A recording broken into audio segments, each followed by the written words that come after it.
اس بات کو غور سے سنیے گا۔ وہ ہستیاں ہیں جنہوں نے رسول پاک صلی اللہ علیہ وسلم کے لبوں کو چوما ہے۔ آپ نے ان کے لبوں کو، ان کے گلوں کو، ان کو چوما نہیں ہے صرف۔ اب یہ غور کیجئے کہ میرا نبی جو ہے، ہماری نسلیں ان پہ قربان ہوں، جب وہ جاتے ہیں تو کندھوں پہ بٹھا کر جاتے ہیں۔ جنہوں نے میرے رسول کے کندھوں پہ سیر کی ہو، آج ان کی ہیپی برتھ ڈے ہو اور ہم ایک دوسرے سے اس کا ذکر نہ کریں، کتنی بدقسمتی کی بات ہے کہ شرک جو ہے وہ اللہ تعالیٰ کے ساتھ شمولیت کا نام ہے۔ یہاں پہ حضرت عباس کا، ابو فضل عباس کا ایک قول ہے، انہوں نے شرک کو کیسے ڈیفائن کیا؟ کہا کہ شرک یہ نہیں ہے کہ تم ایک رب کو مانو یا دو کو مانو، کیونکہ کفار بھی ایک ہی رب کو مانتے تھے، کفار کا کبھی پرابلم یہ نہیں رہا تھا۔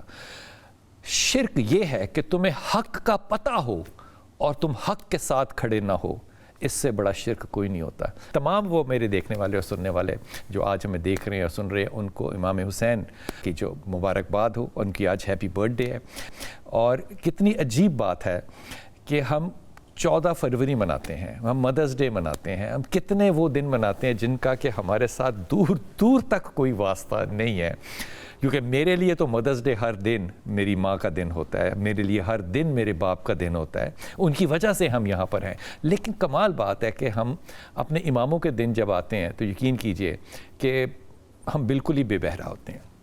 یہ وہ ہستیاں ہیں جنہوں نے رسول پاک صلی اللہ علیہ وسلم کے لبوں کو چوما ہے۔ آپ نے ان کے لبوں کو، ان کے گلوں کو، ان کو چوما نہیں ہے صرف۔ اب یہ غور کیجئے کہ میرا نبی جو ہے، ہماری نسلیں ان پہ قربان ہوں، جب وہ جاتے ہیں تو کندھوں پہ بٹھا کر جاتے ہیں۔ جنہوں نے میرے رسول کے کندھوں پہ سیر کی ہو، آج ان کی ہیپی برتھ ڈے ہو اور ہم ایک دوسرے سے اس کا ذکر نہ کریں، کتنی بدقسمتی کی بات ہے۔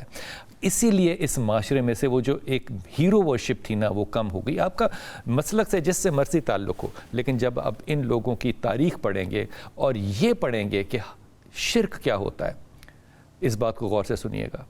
بہت سے لوگ سمجھتے ہیں یہ کہ شرک جو ہے وہ اللہ تعالیٰ کے ساتھ شمولیت کا نام ہے۔ یہاں پہ حضرت عباس کا، ابو فضل عباس کا ایک قول ہے، انہوں نے شرک کو کیسے ڈیفائن کیا؟ کہا کہ شرک یہ نہیں ہے کہ تم ایک رب کو مانو یا دو کو مانو، کیونکہ کفار بھی ایک ہی رب کو مانتے تھے، کفار کا کبھی پرابلم یہ نہیں رہا تھا۔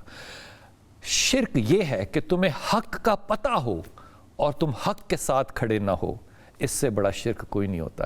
اب یاد کیجئے امام حسین کو کہ امام نے حق کا ساتھ دیا، اور آج اگر یہ ساتھ امام نے نہ دیا ہوتا تو ہم تاریخ میں کس گھنونے اور کس کالے دور سے ابھی تک باہر نہ نکلے ہوتے۔ اپنی دعا میں یاد رکھیے گا آج ان تمام لوگوں کو جو حق ساتھ ہمیشہ کھڑے ہوئے، اور اللہ سے یہ بھی دعا کیجئے گا کہ اللہ ہمیں بھی اور ہماری اولادوں کو بھی حق کے ساتھ کھڑے ہونے کی توفیق عطا فرمائے۔